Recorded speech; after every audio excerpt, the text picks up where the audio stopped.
ያንን የረገጠ ሰው በሽታ ይጋባበታል። የማን በሽታ? ለምሳሌ እንበልና ዶሮ ትታረድ እንትን ከነ ህይወቷ እንደዚህ ትደረግና ሰውየው ላይ እንደዚህ ተሽከረከርና አንገቷን በጥሰው መንገድ ላይ ጥሏታል። ያችን ዶሮ መኪናም ይርገጣት፣ ሰውም ድንገት ተደናቅፎ ይርገጣት፣ ደሟን ይርገጥ፣ የዚህኛው ሰውዬ በሽታ ምንም ነገር ይኖረው ወደዛኛው ሰውዬ ይዛወራል። ቤተሰብ ተሰብስቦ በሬ ታርዶ ተገብሮ ደም ፈሶ ከዚህ የበለጠ ምን ግብር አለ? ትክክል ነው። ሳናውቅ በእነሱ ስንመራ እርሶም ያኔ የሚገበሩን አልበሉም? በልቻለሁ እኔ ጌታ በልቻለሁ። ግን እንደዚህ ይሆናል ብዬ አልጠበቅኩትም ነበር። ሁሉም እኮ ነው ያልጠበቀው። ካህኑ አልነቃም፣ አላወቀም፣ አልጠበቀም። ላይ ያሉትም አልጠበቁም፣ አላወቁም፣ አልነቁም። እሱ ውስጡን ስራውን ሲሰራ ነው የሚያውቁት። በጣም የተበለሻሸ ይሆናል። ሰፈርና ላይፍ ውስጥ የኖረች አንዲት ሴት እንዴት ድንግል ትሆናለች? እንደው አንድ ወንድ እንኳን እንደመጣው አይገናኛት ማለቴ። ከዛ ሁሉ ወንዶች ጋር አብራ እየኖረች የትኛውም ወንድ መጥቶ ነክቷት አያውቅም። እንዲህ ገለዋል። በጧት ስለሚወጡ ጮቤ ረግጠዋል፣ ወይም ደግሞ ደንቃራ ማለት ነው። ታውቃላችሁ? ደንቃራ ቆሎ ይበተናል፣ እንቁላል ይበተናል፣ ጭኮ ይደረጋል። ብዙ ደንቃራዎች ይደረጋሉ። ሱሉስ ይባላል ማዛወር፣ ጢብኛ ይደረጋል፣ አሻሮ ተቆልቶ ይበተናል። እነዚህ በተለይ እንቁላል ማፍረጥ እና ይሄ ዶሮ ወጥ ዶሮ ተሰርቶ መድፋት መንገድ ላይ የተለመደ ነገር ነው፣ ተደፋብኝ ለማለት ብቻ። ዞሮ ዞሮ ያንን የረገጠ ሰው በሽታ ይጋባበታል። የማን በሽታ? ለምሳሌ እንበልና ዶሮ ትታረድ እንትን ከነ ህይወቷ እንደዚህ ትደረግና ሰውየው ላይ እንደዚህ ተሽከረከርና አንገቷን በጥሰው መንገድ ላይ ጥሏታል። ያችን ዶሮ መኪናም ይርገጣት፣ ሰውም ድንገት ተደናቅፎ ይርገጣት፣ ደሟን ይርገጥ፣ የዚህኛው ሰውዬ በሽታ ምንም ነገር ይኖረው ወደዛኛው ሰውዬ ይዛወራል። የጦስ ማዛወር ይባላል። ጦሰኛ የሚባለው ነገር ያ ነው። እና ይሄ ሱሉስ ወይ ማዛወር የሚባለው የቁራኛ የማቆራኘት ስራ ሆን ተብሎ የሚደረግ ስለሆነ ግፉ የበለጠ ከባድ ይሆናል። የቡዳም መንፈስ ነው ይሄንን የሚያሰራው። ለምንድን ነው? ሰውየው እንዲድን ሌላ ሰው ደግሞ በሽተኛ እንዲሆን የሚያስብ ቡዳ ብቻ ነው።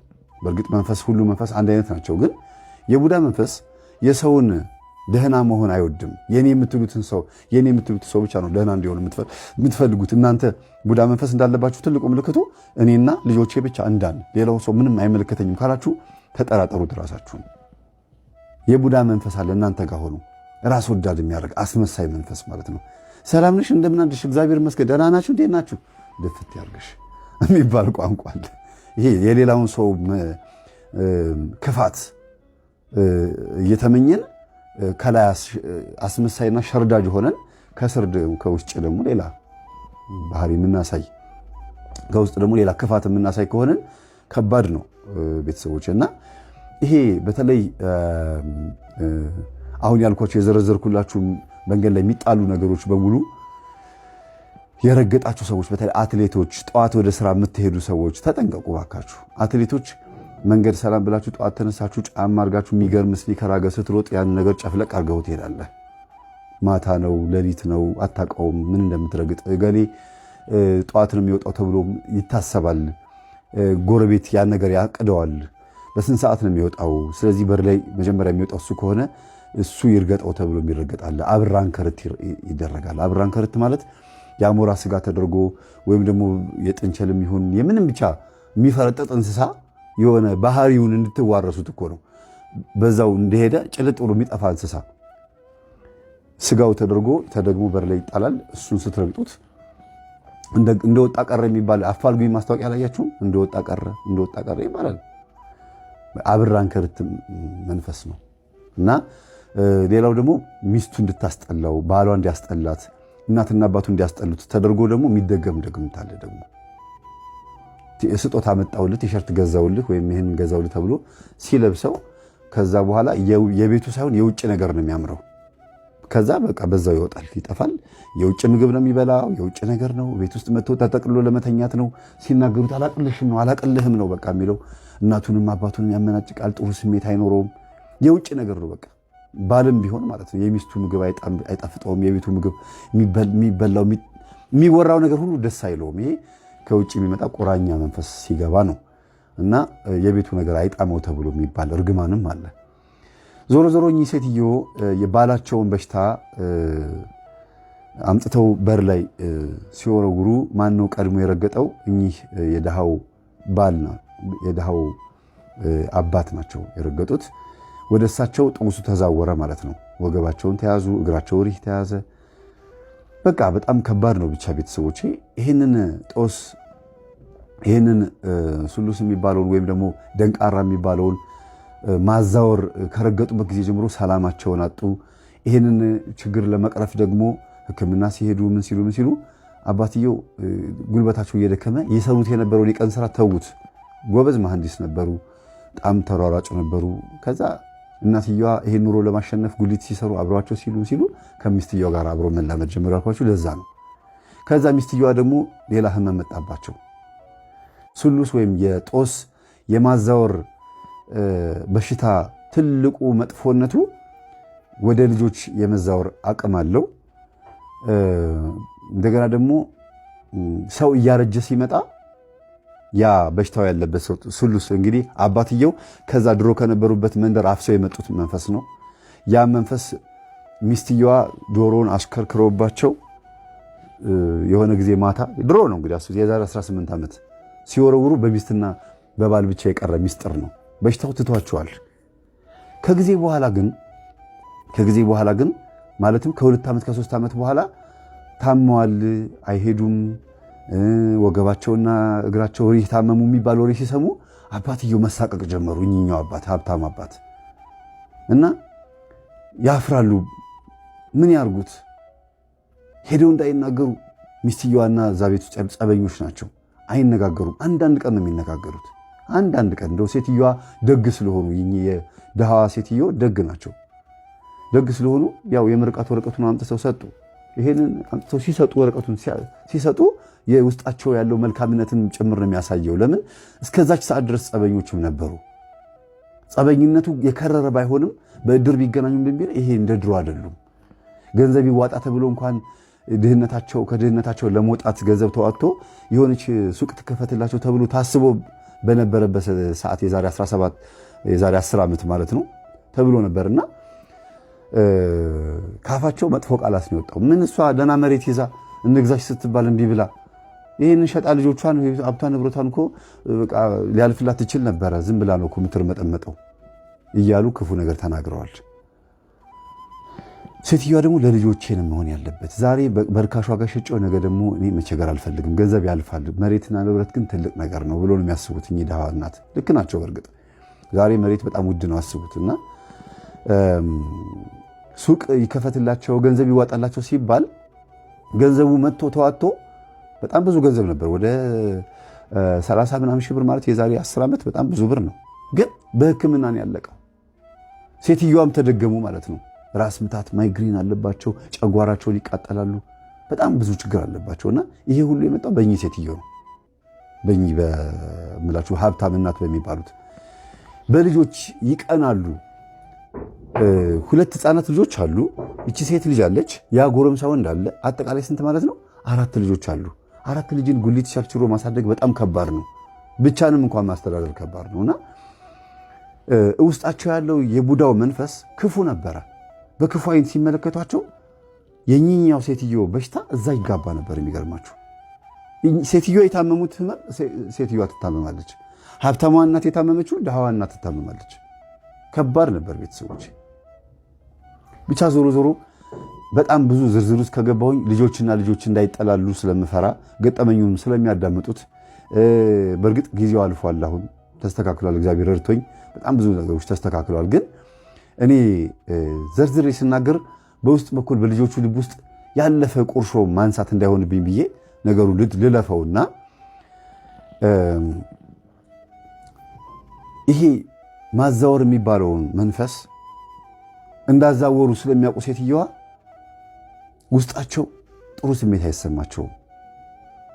ዛሬ ላይ ሴትየዋ ልጄ ምርቃት ሊመረቅ ነውና ነይ ብሎ ሲልኩ እኚኛው ሴትዮ ሆን ብላ እኮ ነው አውቃ እኔን ለመንካት ችግር እንደፈጠርኩባት ስለምታውቅ የድሮውን እኮ አስታውሳ ነው እኮ የሆኔ እንዲህ ነኝ ደግ ነኝ ልትል እኮ ነው እሷ ብቻ ደግ ምናምን የሚል ሐሳብ ነው የሚመጣባቸው በውስጣቸው። በስላሴ ስም ታዛል። ብድግ በል ና ብድግ በል ቆም። ያንተ መጫወቻ አይደለችም። ለዛውም የካህን ልጅ እሺ አይዞት አባታችን ኖ ቀሲስ ኖ አባታችን ያው እሺ ማን ያለው ሳቷሽ ንገረኝ። በስላሴ ስም ንገረኝ። ማን ያለው የፋሚሊ ቤተሰቦች የፋሚሊ በልጠና ለዛም በእንግሊዘኛ ነው የምታወራኝ። የቤተሰብ መተት ኑ ቀሲስዬ ኑ እስከ አባታችን እሺ ና አንተ ወደዚህ ጠጋ በል። ይባርኩኛ መስቀል አውጣ አባታችን።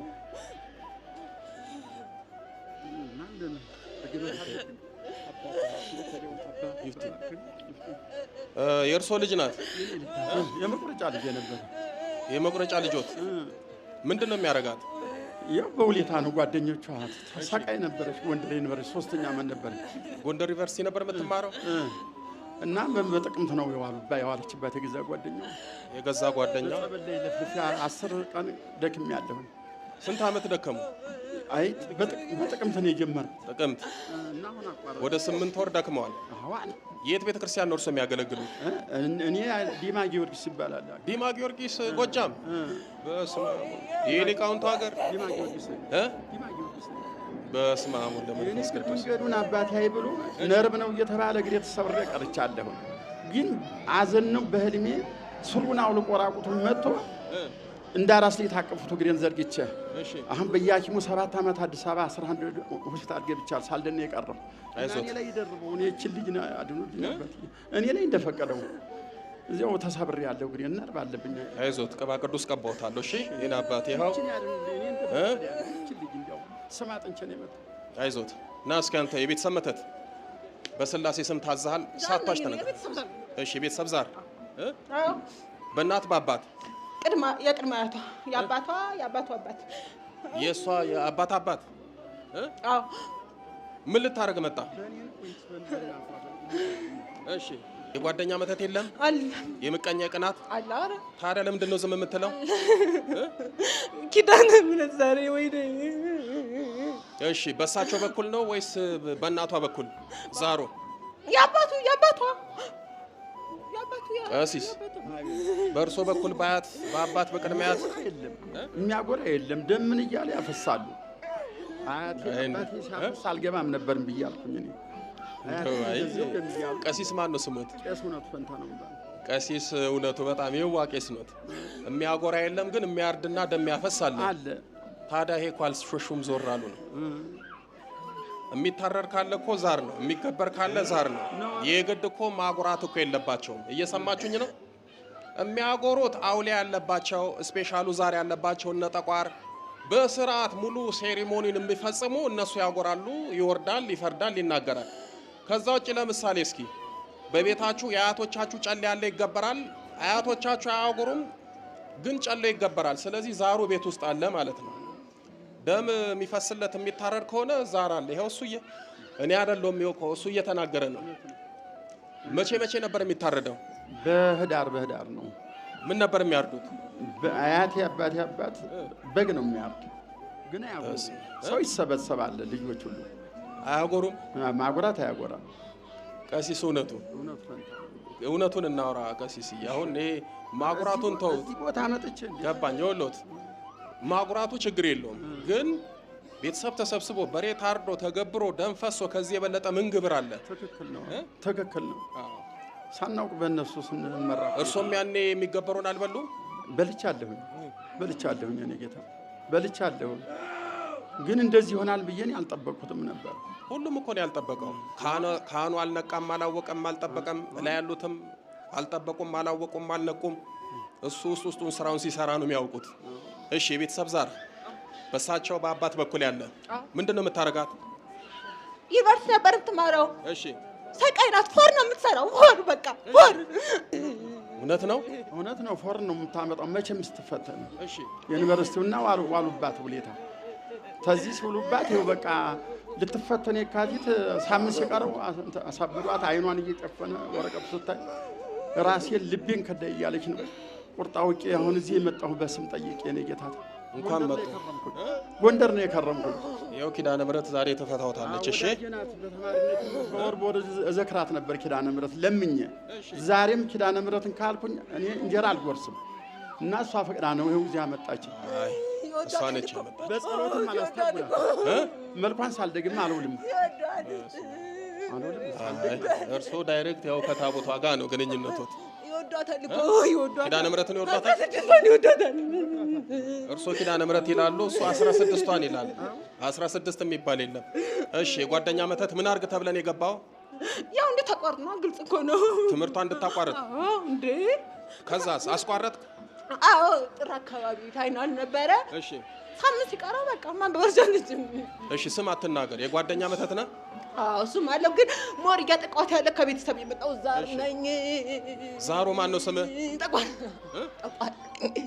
ጠቋር ቀሲስዬ ምን አይነት በሬ ነበር የምታርዱት በግ ነው ምን አይነት በግ ቀይ በግ እሺ ነው አንድ አመት ሴት አንድ አመት ወንድ በግ እሺ ጠቆር ያለ ምናምን ሳታርዱ እንደዚያ ሲልም አልወድም አልወድም አረ እርሶ አያቶት እኮ ነው የምሉት እኮ በፊት የሚያርዱት ብቻ ነው እሺ አንተ ቆራጣ ጠቋር ሌላ ማን ያለው ጠቋር ነኝ አይነ ጥላ ብዙ እሺ አይነ ጥላ ምንድን ነው የምታረገው በቃ ስትደግም ውዳሴ ማርያም እንዳትደግም ስነፍ ሙሉ ሰውነቷ በቃ ይዝላል ምናምን ጸባዋን ሁሉ እንቅልፍ እያስተኛት ነው አሁን አንድ እያሆነ ሲያጠቃት እንቅልፍ ግን ቀሲስ ከይቅርታ ጋር እርሶ ካህኖት ክህነትም አሉት አላጠመቁም አልሞካከሩም ለቀቁ ብሎ ነበር እና እዚያ ስትሄድ አይኗን መደፈን ራሷን ልቧን ይዟት መሄድ እሺ እንጂ ለቀቁ ብሎ ነበር እርሶም ታግለው ነበር ታገያለሁ ጎበዝ እንኳን ታገሉላት ሌላው አይታገልም እሺ ሌላ ማን ያለው ሌላኛ ሶስታችሁ እሺ ጠቋር አይነ ጥላ መተት ሌላስ ቡዳ የለህም ቡዳይ እሺ ምንድነው የምታረጓት ልጅቷን በቃ እሷ ቤተክርስቲያን ራሱ መሄድ ስትፈልግ በቃ እናሰንፋታለን ማስተኛት ምናምን እሺ ቤተሰቦቿን ጠላቅ አባቷን እንዴት እንደምትወደው ነበር ብታይ እሺ እንዴት እንደምትወዳ አሁንስ ማየት አትፈልግም አባቷን እንደዛ ነው ቀሲስ እውነት ነው አሁን ጠላችኝ በፊት ተወዶት ነበር ነፍሷ ነበርኩኝ እኔም ነፍሴ ናት እሷም ነፍሷ ነበርኩኝ ዛሬማ ጠላችኝ ባታይ መንፈሱን የጠላውት እሷ አትጠላውትም እሱ ነው እሷ ናት ቤት ሌላ የለም ስራ ላይ ነው ያለው ምን ልታረጋት ነበር መጨረሻ ራሷን ሞክርሃል ያው አሳስባታለሁ ግን ቶሎ ብላ አምላኳን ትጠራለች ቶሎ አምላኬ ድረስልኝ ኪዳነ ምሕረት ትላለች አለው ትላለች እሷ እሺ አይነ ጥላ ና እስኪ እሺ አንተስ ወንድ ነህ ሴት አይነ ጥላ ወንድ ለሊት ትመጣለህ አይ እንትማን ከራስኪ አርጋ ስለምትተኛ ዳዊቷ ምናምን እሺ ምንድነው እሺ የምታረጋት አንተ ወንድ አይነ ጥላ ሰው ወንድ በተለይ ሰው እንዳትወድ በተለይ ወንዶች ማየት አትፈልግም ያስጠላል አይደል ወንድ ልጅ በተለይ ወንድ አውሬ ነው የሚያደርገው ወንድ ልጅ አትወድ ማንንም ይሁን ወንድ ልጅ ታረቃለህ ወንዱን ማንንም ይሁን ወንድ ልጅ አትወድ ትንሽ ሴቶች ይሻላታል እንደዛ ነው ቀሲስ እውነት ነው እዚህ አይነት የለም እሺ አሁን ለቀት ሄዳለህ ጠቋር ትሄዳለህ የጓደኛ የምቀኛ መተት ትሄዳለህ አይነ ጥላን ትሄዳለህ ከዚህ በኋላ ወደ ህይወቷ ወደ ትምህርቷ ትመለሳለች ሰማ ሆይ ቀጥታ ሲኦል ገብተህ ነው የምትታሰረው አይመለስም አባታችን በል ተንበርከክ በስላሴ ስም በኃያሉ በመድኃኒዓለም ስም በሚዘክሯት በኪዳነ ምሕረት ስም በቅዱስ ሚካኤል ስም በቅዱስ ገብርኤል ስም በቅዱስ ሩፋኤል ስም በቅዱስ ኡራኤል ስም በዛሬው ዕለት ባሉት በአቡነ ገብረ መንፈስ ቅዱስ ስም የዕድል መተት የትምህርት መተት የምቀኛ መተት ጠቋር የቤተሰብ ዛር አይነ ጥላ ሁላችንም ለቀናል በስላሴ ስም ለዘላለም በሲኦል ታስረናል የዘጋነውን እድሎቿን በኪዳነ ምሕረት ስም ከፍተናል ከእንግዲህ በኋላ አንፈትናትም መድኃኔዓለም ይፍረድብን። በል 7 ጊዜ ጩና አውጡ። ቶሎ በል። 1 ቀጥል፣ 2 ቀጥል፣ 3 ቀጥል፣ 4 ቀጥል፣ 5 6 በል። የመጨረሻ ገንዝና ያድ ቅዱስ ገብርኤል በስላሴ ስም ሲኦል ያወርዳችሁ። ኪዳነ ምሕረትን አመስግኑላት። የእናንተ ሁሉ ጸሎት ይርዳኝ። እናቴ ኪዳነ ምሕረት ወዳጄ ናት። ደሃ ነኝ እንጂ በቁማት ሄድልኝ 10 ሺህ ብር ይዤ እዚህ ቦታ ላይ እመጣለሁኝ። ይሄው ቃል ገብቻለሁኝ። አምናታለሁኝ። ትገልግለኝ በስተቀር እኔ እንድሞት እንዳላይ ታድርጊኝ። እኔ እንድሞት ነው የምፈልገው። አሬ እንዳላይ ነው። አይዞት ቀሲስ አይዞት በመብራት ይኸው ተገላግላለች እኮ። አባቴ ተገላገሉ እኮ በቃ ይኸው 10 ሺህ ብር ይዤ እመጣለሁ። የሚዘክሯት ኪዳነ ምሕረት ይኸው ገላገለችው። እመጣለሁ ይዤ ዳሁኛ ነው እንጂ ብዙ ነበር የማስብ። አይዞት በጣም ያሳዝናል። እንደው ምትርገበገበል ይጣልታኝ እኮ እንባ የሚያብሱት ካህን በልጃቸው ስቃይ እንባቸው ሲፈስ ያሳዝናልና አይዞሽ እናቴ ብድግ በይ እስኪ በስላሴ ስም አማት በይ አይዞሽ። እኔ እስኪ እናቴ አማት ነርብ አለብኝ። አይዞት ቀሲስ እኔ ብድግ በይ እስኪ እናቴ። የቀሲስ እውነቱ ልጅ ደህና ነሽ? እግዚአብሔር ይመስገን። እግዚአብሔር ይመስገን። ደስ አለሽ? አዎ መስግኑልኝ ኪዳነ ምሕረት።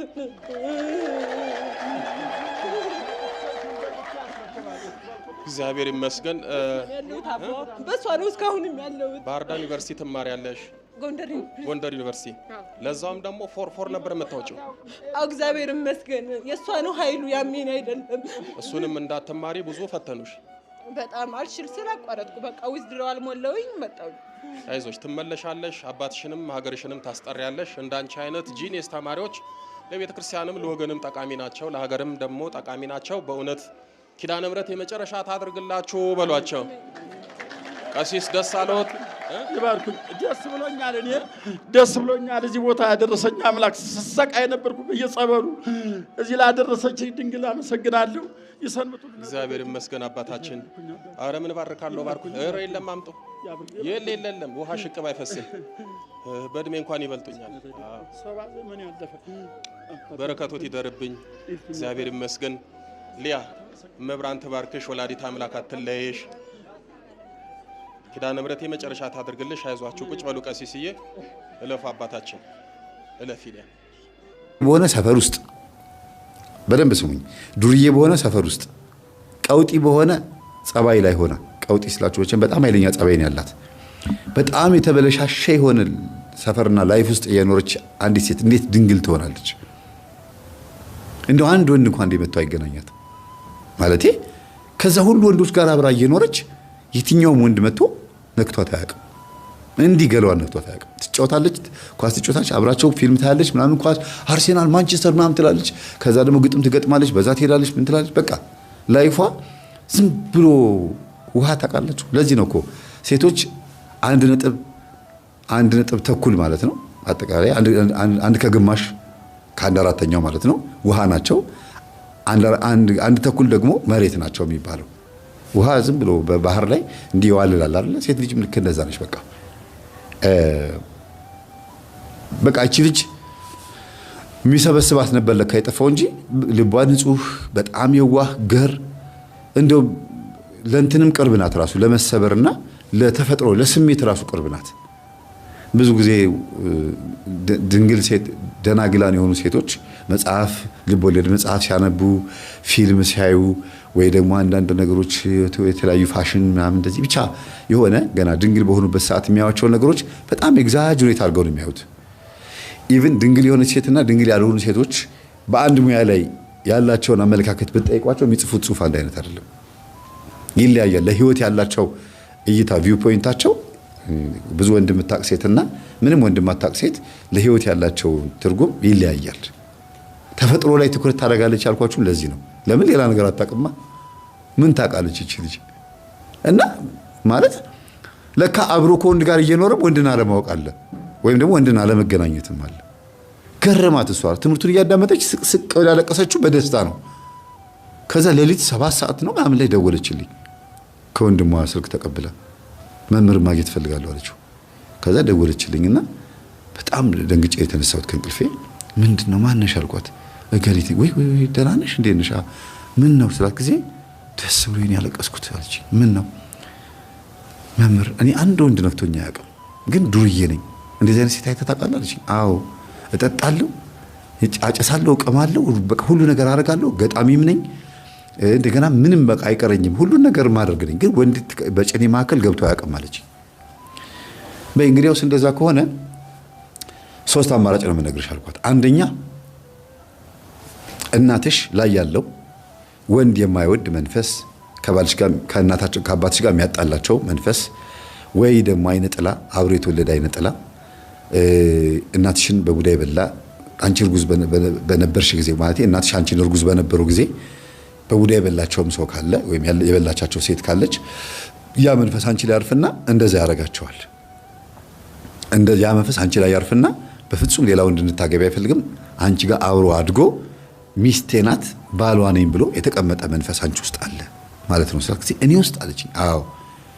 ሁለተኛ አማራጭ የሚሆነው ካደግሽ በኋላ ከተወለድሽ ካደግሽ በኋላ በውበትሽ በቆንጅናሽ ምናምን እናትሽ ወይ ከሆነ ሰው ጋር ተደራድረው ሌላ ወንድ እንዳትቀርቢ ከሆነ ሰው ጋር ሊያጋቡሽ፣ ያ ሰው ግን እዚህ ሀገር ከሌለ አጭተውሽ ከነበረ ልጅሽን ለልጅ ተባብለውም ከሆነ እነዛ ሰዎችም ወይ እናትሽ ከሁለት አንዳቸው የመንፈስ ዘበኛ ብልትሽ ላይ ይሾማል። ማንም ወንድ እንዳይነካሽ። ከእነሱ ጋር እንደፈለግሽ ትሆኛለሽ፣ ግን አይነኩሽም፣ ደፍረው አይነኩሽም። ሲጠጉሽ ይታመማሉ። አንቺ ነሽ ኃይለኛ የምትሆኝባቸው፣ ራሳቸውን ሊያማቸው ይችላል። ኢቭን ልብስሽን አውርቀሽ እንኳን ከእነሱ ጋር ብታኚ በፍጹም አይታዘዝላቸው ብላታለሁ። ከት ብላ ሳቀች። አንድ ልጅ እንደዛ ሞክሮ ነበር አለች። ከኔ ጋር ልክ ስንጀምር አለች አልጋ ላይ መተኛ ስንጀምር ያልጸለየው ጸሎት የለም። በቃ ክሬኑ እንዲነሳ በቃ ሁሉን ነገር ጸልዩዋል። በቃ በፍጹም ሊሆን አልቻለም። አንቺ የተለየሽ ሰው ነሽ። እኔ ከብዙ ሴቶች ጋር እንደፈለገ ሆኛለሁ። ለዚህ ነው ለካ ከወንዶች ጋር አብረሽ ምትሆኚ አንቺ በቃ ጾታሽ ወንድ ነው ምናምን ብሎ ሰድቦኝ ተርቦኝ ሄደ እና ምንም በፍጹም ክሬኑ ሊነሳ አልቻለም ማለት ይገባቸዋል መቼም። እና በአራዳ ቋንቋ ነው የነገረችኝ እሷ። ሶስተኛው አልኳት፣ ሶስተኛው የሚሆነው እግዚአብሔር ነው የሚሆነው። ለዚህ ቀን አዘጋጅቶሻል እግዚአብሔር። አንቺ ወይ የስለት ልጅ ትሆኛለሽ፣ ባትሆኝም እንኳን ይቺን ቀን ያውቃታል እግዚአብሔር። አንቺ ብዙ ቀናት እነቺን ቀን አታውቂያትም፣ ብዙ ሌሎች ቀኖችን ታውቂያለሽ። ይቺን ቀን ግን እግዚአብሔር ያውቃታል። ያለቀስሽባት ይቺ ቀን በተክሊል እንታገቢ በጣም ብዙ ህይወት አይተሽ። አሁን እርግጠኛ ነኝ አንቺ ተክሊል እዛው ሰፈርሽ ላይ የተክሊል ቆብ ብትደፊ መምህር ተስፋዬ ህገወጥ የሆነ ድርጊት አደረገ ነው የሚባለው። ግን ድንግል ለመሆንሽ አንቺ ነሽ ምልክቷ፣ አንቺ ነሽ ዋናዋ ማስረጃዋ። ማንም ከአንቺ ውጪ ምስክር ሊሆን አይችልም፣ ማንም ወንድ እንዳልተጠጋሽ። ስለዚህ አንቺን ነው ላምን የምችለው። በድንግልና በተክሊል ላግባ ብለሽ ብታገቢ አልኳት። በስማ አንደኛ ለቤተሰቦችሽም ኩራት ነው፣ ለሰፈሩም እንቆቅልሽ ትሆኛለሽ። መነጋገሪያ ርዕስ ነው የምትሆኘው አንደኛ። ሁለተኛ ነገር ደግሞ እግዚአብሔር የሚፈልገውን ሐሳብ በአንቺ ላይ ፈጸመ ማለት ነው።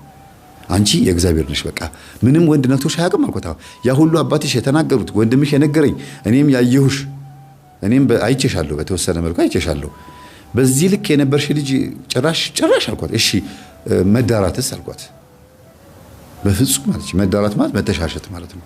በፍጹም ሞከረኝ። በቃ ዝም ብሎ መጥቶ እኔ አጠገቤ ሲጠጋ ብቻ አላበው። ወንድ ያው ልጅ አጠገቤ የነበረው ልጅ አላበው። ራቆቴን ለመጀመሪያ ጊዜ ከወንድ ጋር የተኛሁት የዛን ቀን ነው አለች። ላበላብ ነው የሆነው አለች። እንትን ነው የመጀመሪያው ነው እንዳይባል እሱ አለሌ የሆነ ዱርዬ ነው አለች። ምንም የሚቀረው ሴት የለም የሰፈር ሰው። እስቲ ተረኛው አለም አንቺ ነሽ ማን ብሎ ነው እኔ ጋር የመጣው አለች። እና ምን እንደሆነ አላውቅም። እሺ ብዬ ተቀበልኩት ነው የምትለው። ግን ምንም አልተፈጠረም። እንደ ማንኛውም ወንድና ሴት ይሄ ኳስ ሲታይ ምናምን የኛ ለምሳሌ አርሴናል ካሸነፈ መቼም የትኛው እንደሚያሸንፍ አላውቅም። ማንቸስተር ዩናይትድ አርሴናል አሁን እንትን ብሏል አይደለም፣ የሆነ ብቻም ወገቡን ተመቷል አይደለም፣ የትኛው እንደሆነ አላውቅም። እና ለምናገረው ነገር ይቅርታና እሷ የምትደግፈው ክለብ ካሸነፈ እየጨፈሩ ነው ወደ ቤት የሚመጡት እና ወንዶች ተቃቅፈው መሀል እሷን አርገዋት እየጨፈሩ ይመጣሉ። ምንም አይነት የጾታ ስሜት አይሰማቸውም፣ እሷም አይሰማትም። ዝም ብሎ ነው በቃ እንደ ማንኛውም አይነት። እንዲያውም ሴት መሆኗን የምናውቀው ጡቷን ስናይ ነው የሚሉት ወንዶቹ። ወይም ጸጉሯን እንዲያውም አንዳንዴ በጣም ትንሽ ፓንክ የምትቆረጠው በዚህ ምናምን ጋርሶ ተቆርጣ ምናምን ዝም ብሎ ፍትልትል ያለ ዱርዬ የሆነ ሻሽ መሀረብ ነገር ታስራለች። ሻሽ ሳይሆን እንደ ፍንዳታ አለ አስተሳሰር ታስራለች። የፈለገ ቢሆን አንድ ሲጋራ እዚህ ውስጥ አትጠፋም። እሷን ካጨሰቻት እያጨሰች ሌላ ሲጋራ ትተካለች። በዚህ ልክ ነው እንግዲህ እዛ ቤት ውስጥ የኖሩት። ከዛ እዛው በተኛችበት ከኔ ጋር እያወራች ይሄ ፓንክ የሚቆረጠው ልጅ ያልኳችሁ እየሰማት ነበረ። እዛው ተደመረ ማለት ነው። እግዚአብሔር የተመሰገነ ይሁን። ከዛ ምን ሆነሽ? እኔ ስልኩን ዘጋሁኝ። በቃ እግዚአብሔር ነው ለዚህ ቀን የጠበቀሽ። አንቺ ንጹህ የእግዚአብሔር አገልጋይ ነው የምትሆኚው። የምታገቢውን በዚህ ነው፣ የምትኖሪውን በዚህ ነው። ብትቺ አንድ ገዳም ሄደሽ የምስጋና ሱባኤ ግቢ አልኳት። እሺ ትምህርትህን በደንብ ላዳምጥና ከዛ ገባለሁ አለችኝ። ትምህርቱን እያዳመጠች እንደምትገባ ቃል ገብታለኝ። ስልኩን ስዘጋ ከማን ጋር ትቀጥላለች? በዛ በሌሊት እስከ ሌሊቱ 9 ሰዓት ድረስ ከወንድሟ ጋር ይሁን እማዬ እንደዚህ ታደርግ ነበር፣ አባዬ እንደዚህ ያደርግ ነበር፣ ይሄው እኔ የደወልኩለት መምህር እንደዚህ ብሎ ነገረኝ። እንደዚህ እኔ የምልሽ ሲስቱ አላት፣ ይሄ ሁሉ ዓመት እንደዚህ ከብ ሆነሽ ዱርዬ ሆነሽ ስትኖሪ ወንድ አልነካሽ ማለት እየሰማኝ ነበር እንዴ አለችው። አዎ እኔ ወንድ ነክቶኝ አያውቅም ማርያምን አለታ። ወይኔ አንድ ማቀው ልጅ አለ ልክ እንደዚህ ሲያወራ ሰምቼዋለሁ። አሁን ስታወሪ በስልኩ ላይ እሱ የሚያወራ አይሰማኝም እንጂ አንቺ የምታወሪው ነገር ይሰማኝ ነበር። እላዋ ላይ የዝም እንትን ምንድነው ምን ነግሶባት ነው የሆነ የቤተሰብ ብቻ በአዳም ልኮ አለ እሱ ነግሶባት አትወልድም በፍጹም። ስለዚህ ወንድ እንዳይጠጋት ተብሎ የተጠጓት ወንዶች በሙሉ ሲነኳት ይሞታሉ እና ቆመ ቀር ሆና ይቀርቻለች። እና እንደዚህ አይነት ሴት ነው የነበርሽው ማለት ነው። በዚሁ ብትቀጥ ይኖር በቃ 45 ዓመት ሲሞላሽ ምናምን አትወልጅም ምንም በዛው ልትቀጥ ነበር አለት። በቃ እግዚአብሔር ነው ግን አሁን ለዚህ ነገር ያዘጋጀኝ። ስለዚህ ከሰይጣን እጅ ተቀምጬ ወደ እግዚአብሔር መጥቼ ሊሆን ይችላል፣ ወይም ደግሞ አላቅም አሁንም መጀመሪያ የሚያቆየኝ እግዚአብሔር ሊሆን ይችላል። አይዶን ነው ግን ይሄን ትምህርት እያዳመጥን ይንጋለችው እያዳመጡ ነጋ። ጧት ተነሰ ጸበል እንሄዳሉ። ጸበል ሊሄዱ ሲሉ ራስታው ልጅ ከእንቅልፉ ተነስቶ ጧት እዛ ከጓሮ ዳምፕል ይገፋል። እንዲሰፋ ደረት እንግዲህ ያለው አይደለም ያው አንዳንድ ግቢ ላይ ደረት እንዲሰፋ ምናምን ስፖርት መሆኑ